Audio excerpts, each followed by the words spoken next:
were in school, we all learned about who the first man on the moon was, Neil Armstrong. But no one talks about the first man in space, named Yuri Alexeyevich. Why? Maybe people avoid it because they find it difficult to pronounce the name. But what about the astronauts? Yes, Africans that joined the space race. Have you heard about them? Well, that's what I'm bringing into focus. What was their achievement? Space race is the competition that started between the Cold War adversaries in 1957. Along the way, the Zambia director for the National Academy of Science named Edward Nkoloso Makuka believed Africa could achieve space flight capability even before Russia or USA could. But Russia successfully sent the first man into space even before the country's independence. So the next is the moon or Mars.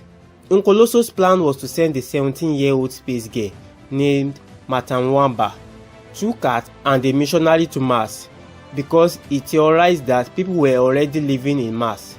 They are primitive and is going to civilize them. He went ahead and warned the missionary not to force religion on the people of Mars. Due to weightlessness in the space, Makuka gave his astronauts these trainings to give them the feelings of weightlessness in the space. The space vessel is this drum called the Kalu, which is going to be launched into space using a catapult-like structure.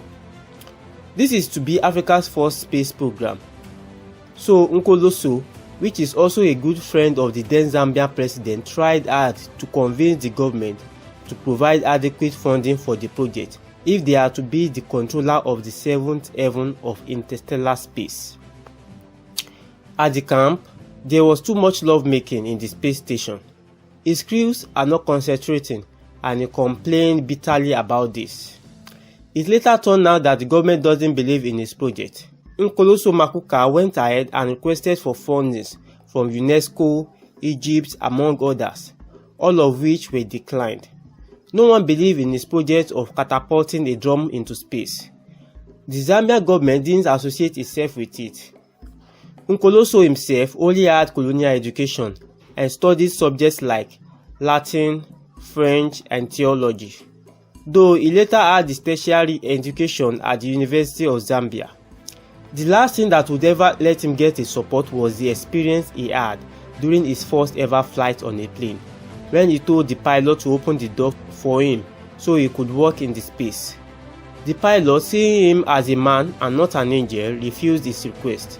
At the end, Matamwamba, the 17-year-old space girl, got pregnant, and his parents came to take her away for care. That was the last straw that broke his camel's back. Becoming hopeless, the other crew members also left the station. Sadly, Nkoloso Makuka himself passed away on the 4th of March, 1989. Nkoloso was the first African to make an attempt to send a man into space. He coined the term astronauts, as the US will have astronauts and Russia cosmonauts. If you love African history, like this video and subscribe if you haven't.